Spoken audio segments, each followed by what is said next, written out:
vous allez bien? Bienvenue dans un nouveau point série film, ça faisait longtemps.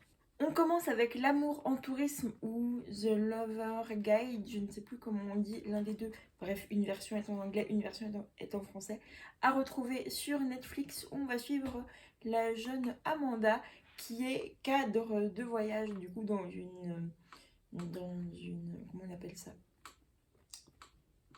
Une agence de tourisme, voilà, qui s'attendait à avoir une vie parfaite et une demande en mariage de la part de son copain actuel parce que ça faisait longtemps qu'ils étaient ensemble.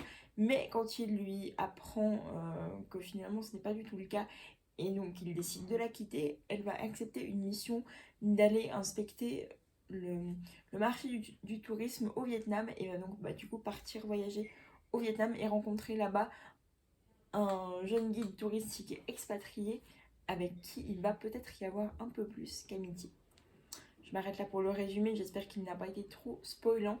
C'est vrai que ça fait un moment que j'ai vu le film, donc je me rappelle plus très bien de tout. En tout cas, c'était assez sympa, moi qui d'habitude ne suis pas très comédie romantique, là c'était un bon moment à passer, qui me faisait beaucoup penser au film Vacances à la grecque, qui est aussi un peu une agente touristique qui du coup sert de guide pour les touristes en Grèce. Bon, pour le coup, ce film-là, dont je viens de vous donner l'exemple, j'ai trouvé un poil plus drôle que que ce dernier, donc L'amour en tourisme, mais ça reste une chouette comédie de chouettes aires de vacances. Le paysage du Vietnam est magnifique. Et voilà, non, franchement, une bonne comédie que je vous recommande volontiers, qui est à retrouver sur Netflix. Puis j'ai regardé Un After Mortel, à retrouver donc sur Netflix, avec comme personnage principal Cassie, donc, qui est jouée par l'actrice Victoria Justice, qui est également une chanteuse qui a joué dans la série Victorious, à l'époque sortie sur Nickelodeon. Maintenant la première saison est aussi disponible sur Netflix. Et donc pour ce film Un After Mortel, on va suivre donc Cassie, qui est une grande fêtarde qui vit en colocation avec sa meilleure amie, mais du coup ne la voit presque pas tous les soirs. Et un jour, donc Cassie va rentrer particulièrement bourrée d'une de ses soirées, à tel point qu'elle va tomber dans ses toilettes, se cogner la tête et en mourir. Façon assez triste et improbable de mourir, me direz-vous. Et elle va donc se réveiller ni totalement au paradis, ni totalement en enfer, mais un endroit entre les deux, où l'attend une instructrice ange gardien, on va dire ça comme ça, et qui va lui apprendre que si elle souhaite, parce qu'évidemment c'est ce que Cassie recherche, elle souhaite accéder au paradis, sauf que pour y accéder, elle n'aura pas d'autre choix que de passer par le passage, ou je ne sais pas comment on dit, se racheter, s'excuser auprès de ses parents et de sa meilleure amie avec qui elle n'a pas forcément toujours été très sympathique, même sans forcément s'en rendre compte. Je m'arrête là pour le résumé, c'est vrai que ça faisait un moment que j'avais vu ce film, j'ai passé un très très bon moment, mais voilà, l'histoire n'est plus très très fraîche. Dans ma mémoire, j'ai trouvé le film très touchant, euh, poignant et qui fait réfléchir sur beaucoup de choses. Donc voilà, sinon c'était de nouveau une comédie, donc pas forcément ce que j'ai l'habitude de regarder, malgré le côté passage à l'au-delà, donc un petit peu fantastique que j'ai trouvé très chouette. En plus on parle de musique, donc c'est vraiment un des films teen par excellence, mais avec une jolie morale. Donc ouais, vraiment beaucoup aimé et hâte de découvrir du coup d'autres films de Victoria Justice qui je pense sont en cours de sortie sur Netflix, mais je me rappelle malheureusement plus des noms. Mais en tout cas, je vous recommande ce film-là si vous ne l'avez pas encore vu. Il peut être vraiment très chouette. Puis j'ai vu Wendy et Peter Pan, cette fois-ci à retrouver sur Disney+. On va suivre simplement le film de Peter Pan, mais cette fois-ci en live action, donc plus avec des personnages animés, mais bien de réels acteurs avec de vrais paysages. C'était vraiment un film que j'ai trouvé super, incroyable. Peut-être qu'incroyable est un peu exagéré si vous n'êtes pas fan de Peter Pan et de Disney, mais en tout cas pour moi qui est toujours un grand plaisir à revoir les Disney faits en live action, même si c'est vrai que je ne les ai pas tous appréciés. En général, ceux comme Peter Pan ou encore, je sais pas moi, La Belle et la Bête, Aladdin, Pinocchio, j'ai vraiment passé de super moments en les revoyant. J'ai hâte du coup de revoir ce film, je crois que je vais le voir pas plus tard que cet après-midi, donc hier ou avant-hier, tout dépend de quand vous regardez cette vidéo. Et ouais, vraiment hâte de redécouvrir le film. C'est vrai que la première fois que je l'avais regardé, il y avait beaucoup de bruit autour de moi, donc pas toujours évident à suivre, mais le plus gros de l'histoire, je l'avais compris, vu que j'ai souvent regardé le dessin animé. Donc ouais, vraiment un film, des jeux d'acteurs, un paysage, des décors, une musique très très chouette, des chansons aussi de pirates assez sympas. Bref, j'ai aucun point négatif à dire sur ce film. Et voilà, très hâte de le revoir une prochaine fois. Donc je vous le recommande vivement si vous ne l'avez pas encore vu et que vous aimez comme moi l'univers Peter Pan, Disney et tout ça. Puis j'ai été voir au cinéma La vie pour de vrai avec Danny Boone et Kad Merad, donc les mêmes exactement le même duo d'acteurs qu'à l'époque du film Bienvenue chez les Ch'tis, où cette fois-ci on va suivre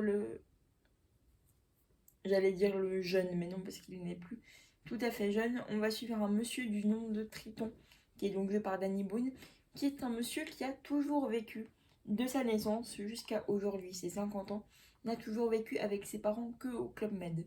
Son père est mort quand il était très jeune, donc il se retrouve seul avec sa mère, et un jour, donc du haut de ses 50 ans, notre protagoniste principal, Triton, va décider de partir à Paris afin de retrouver son amour d'enfance, de qui bien il était tombé amoureux quand celle-ci était venue en vacances avec ses familles dans leur Club Med, mais la vie avait fait qu'ils avaient dû malheureusement se séparer. Et donc il va tenter de la retrouver sur Paris. Sauf que, fait qu'il ne pensait pas, c'est qu'il n'a aucune... N'ayant vécu vraiment que au Club Med, il n'a aucune notion de la vie en société, surtout en ville. Il a toujours marché pieds nus, donc il ne supporte pas les chaussures. Il part des restaurants et des cafés sans payer. Il ne sait pas lire un plan de train. Enfin, c'est vraiment une comédie, un film à mourir de rire. Jusqu'au jour où il va rencontrer son demi-frère, donc joué par Kad Merad, qui va lui proposer de l'aide pour chercher cette fameuse euh, dame dont il est, cette fameuse femme dont il était tombé amoureux, sauf que rien ne va forcément se passer comme prévu. J'essaye de pas trop vous en dire plus, en tout cas comme je l'ai dit juste avant, c'était un film à mourir de rire, c'est rare que j'apprécie les comédies françaises, mais les comédies en général, mais là pour le coup, c'était vraiment, je me suis retrouvée plusieurs fois à bien rire dans le cinéma, parce que vraiment c'était hyper drôle quoi. Les passages où justement il n'arrive pas à lire ce plan de train, ou qui part sans payer, parce qu'évidemment pour lui au Club Med tout est gratuit, surtout quand on est l'enfant des propriétaires, enfin tous des trucs comme ça. Et vraiment pour lui aussi ses réactions, par exemple il va se mettre à soigner un pigeon en pleine ville de Paris, alors que son demi-frère va lui dire mais t'es complètement fou, ça rapporte des microbes, machin, machin. Mais non, il faut le sauver, c'est un animal qui a besoin d'aide. Enfin bref, toutes des réactions comme ça qu'on connaît bien de Danny Boone, un peu ce grand enfant innocent qui fait toujours bien rire pour la plupart de ses films. En tout cas, j'ai passé un très très bon moment. Et je vous invite à le voir quand il sera sorti à la télé ou autre, si vous n'avez pas encore vu, parce que c'est assez chouette. Et pour finir sur les films, avant de passer aux deux dernières séries, je vous présente, et pas des moindres, le film Mario Bros, que j'ai également été voir au cinéma, que j'ai adoré. On va suivre ici donc une histoire où Bowser cherche à s'emparer de la dernière étoile, quelque chose comme ça, pour gouverner le monde et surtout épouser Peach qui est devenue la reine de son royaume. Et pour ça, elle va faire appel à Luigi et Mario, qui sont donc dans le film deux frères, et vont donc l'aider à battre Bowser et tous ces personnages champignons, enfin pour sauver un peu leur univers. Je ne sais déjà plus le nom de l'univers, mais je vous le remettrai si je le trouve en barre d'infos. Mais voilà, pour sauver leur monde, ils vont s'allier et ça va donner une histoire vraiment explosive et géniale. J'ai beaucoup aimé ce film dans la mesure où toutes les couleurs, l'action, la musique, les personnages très très bien faits. Et, euh, et surtout, ouais, le fait de retrouver autant de personnages que j'en avais trouvé à l'époque dans le jeu vidéo Mario, parce qu'il faut savoir que j'étais une grande fan de Wii et de Nintendo DS étant plus jeune. Et je jouais souvent justement aux jeux, à tous les jeux de l'univers Mario. Et j'ai vraiment. Ouais, quand j'ai su que le film allait sortir, j'étais vraiment. Je l'attendais comme le Messie.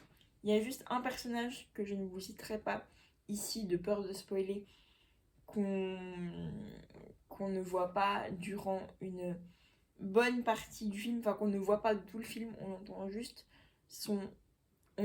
quelque chose le concernant à la fin, mais je vais essayer de pas vous en dire plus histoire de pas spoiler, même si c'est pas l'envie qui m'en manque. Mais c'était mon personnage préféré, donc juste ce point-ci, j'étais un petit peu déçue qu'on ne l'ait pas vu plus. Mais en tout cas, c'était vraiment un film super. J'étais même impressionnée qu'à la fin du film, les personnes qui étaient présentes dans la salle applaudissent. C'était la première fois que j'allais au cinéma et que les gens applaudissaient à la fin. C'est pour dire que c'est pour sûrement dire que ben justement un film auquel je pense qu'il y avait passablement de gens de cette génération-là, justement des débuts de Mario et tout ça, qui étaient dans cette salle. Et du coup, je pense que c'était vraiment un moyen de se dire, ben, ok, on l'attendait comme le Messie, on nous l'a vendu comme ça, ben, on est vachement satisfait du retour, quoi. Donc, à mon avis, il va y avoir un deuxième. Je sais pas quand est-ce qu'il va sortir, mais hâte d'être à nouveau au rendez-vous pour le voir. Et franchement, si vous l'avez pas encore vu et que vous êtes fan de l'univers Mario, foncez parce qu'il en vaut 100 fois la peine. Je passe très rapidement sur une série que j'ai vue il y a un moment déjà, terminée il y a un moment, mais j'étais pas sûre de vous avoir donné mon avis final. Il s'agit de Emily in Paris, à nouveau à retrouver sur Netflix. On va suivre donc la jeune Emily Cooper qui fait partie d'une agence de publicité pour des produits de beauté, enfin beaucoup dans les cosmétiques, et va partir à la place de sa patronne qui est enceinte, va partir pour représenter son agence aux États-Unis, à Paris, et va découvrir un peu toute la vie à Paris pour une américaine, voir que les gens la critiquent sur le fait qu'elle ait un accent quand elle essaye de parler, enfin, ne sont pas toujours de premier abord très sympathiques avec elle, et elle va donc devoir trouver sa place dans cette ville, pas toujours sympathique avec les nouveaux, malgré tout ça. J'espère que le résumé n'aura pas été trop brouillon pour les fans. J'ai vraiment beaucoup aimé cette série. Il y a 3 saisons. Une quatrième, je pense, en préparation, parce que vu le cliffhanger, c'est pas possible qu'on nous laisse comme ça. C'était une série, comme je vous disais quand je la présentais dans la dernière vidéo que j'en parlais, assez, assez chill, du fake paradise qui fait du bien au moral qui est pas prise de tête et qui vraiment, moi, m'émerveille pour à me retrouver dans les quartiers de Paris sans avoir besoin de s'inquiéter de l'accessibilité, même quand on est en fauteuil, puisqu'il faut savoir que Paris, pour les personnes en situation de handicap, c'est malheureusement pas hyper accessible, mais rien que de voir que je pouvais m'y évader à travers cette série, c'était juste génial. Donc je vous recommande cette série à 100%, même plus, si vous êtes fan de tout ce qui est mode, Paris, série pas prise de tête et romance avec une nana plutôt sympathique et drôle et de beaux garçons. Dernière série, ah oui, j'ai oublié que j'avais une série que j'avais aussi terminée qui est assez connue sur Netflix également. Il s'agit de Young Royals, qui est une série je sais plus si elle est... Oui, je crois qu'elle est suédoise, une série suédoise donc à retrouver sur Netflix où on va suivre le jeune... alors il y a Simon et... ah, je sais plus comment il s'appelle. Ah, allez, ça va me revenir. Je sais que son partenaire, son copain s'appelle Simon. Et lui, c'est Willem. Willem et Simon.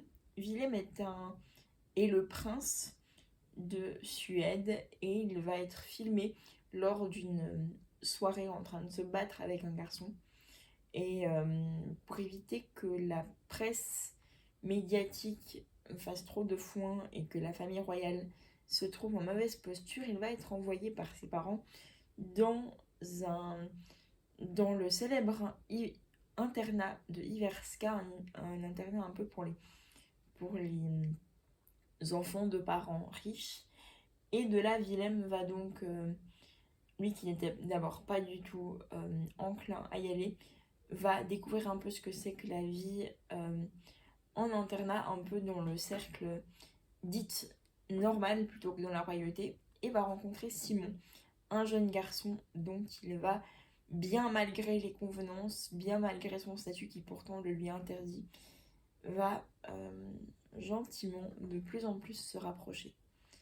C'était une série que j'ai regardée assez lentement, parce qu'au début j'étais pas sûre que ce soit mon style, même si c'est avec des jeunes, tout ça. Mais finalement, plus on avance dans la série, plus c'est comme la plupart d'entre elles, certaines séries, je les commence, je vois que c'est pas pour moi, je m'arrête. Mais celle-ci fait partie des séries où vraiment on ne la connaît pas, on regarde et de fil en aiguille, plus on avance, plus on a envie d'en savoir plus on soutient les personnages, on s'attache à eux et on finit vraiment par vivre leurs histoires comme si on retrouvait un groupe d'amis.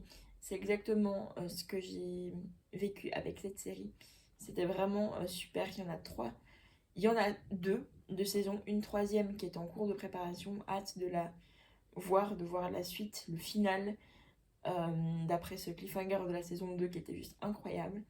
Et voilà, du coup, hâte de savoir la suite et qu'est-ce que les producteurs, la série, tout ça nous ont réservé. Pour la dernière série, je passe très rapidement dessus parce que sinon la vidéo va durer des heures. Il s'agit du Bureau des affaires magiques à retrouver sur Netflix, que je suis en train de regarder en ce moment. On va suivre Kira, qui est une adolescente humaine, tout à fait comme les autres fans de basket, qui va à l'école, tout ça, vit seule avec son père depuis 3 ans que sa mère est décédée. Et un jour, alors qu'elle était en train de faire un jogging dans la forêt, elle va tomber sur un livre invisible, mais en soi, il est tenu par une fée et une elfe qui sont en train de se disputer ce livre, mais comme elle est humaine, elle ne les voit pas, va toucher le livre et perdre connaissance, et se réveiller en ayant la possibilité de voir les fées, les elfes, enfin, tout le monde magique, et depuis là, va aller dans une école qui est cachée dans la librairie de la ville où elle habite, River City, je crois que ça s'appelle, et va donc devenir une élève à part entière du monde magique et savoir tout ce qu'il y a à apprendre pour sauver le monde qui est menacé, car le monde des humains ne peut plus vivre en harmonie avec les créatures magiques. C'est une série que j'aime beaucoup, j'avais déjà regardé une première fois quand elle était sortie à l'époque sur Nickelodeon, maintenant elle est sur Netflix. Je revois la saison 1 avant de découvrir la saison 2. Hâte de pouvoir la voir et du coup de vous donner mon avis final sur la saison 2, qui pour le coup, la saison 1, c'est la 3e fois, ou peut-être la 2e fois que je la regarde. La saison 2 complètement inédite, donc hâte de la voir et de vous donner un avis final sur cette série globale que j'aime beaucoup et que je vous recommande si vous aimez l'univers justement magique, fantastique et ado, et ça pourrait beaucoup vous plaire. Voilà, c'est la fin de cette vidéo, j'espère qu'elle vous a plu. Désolée pour la longueur, j'espère que du coup vous aurez quand même passé un bon moment. Je vous souhaite de très bonnes lectures, un très bon visionnage de séries ou de films ou d'autres passions. Je vous dis à très bientôt pour de nouvelles aventures et d'ici là, prenez soin de vous. Ciao ciao!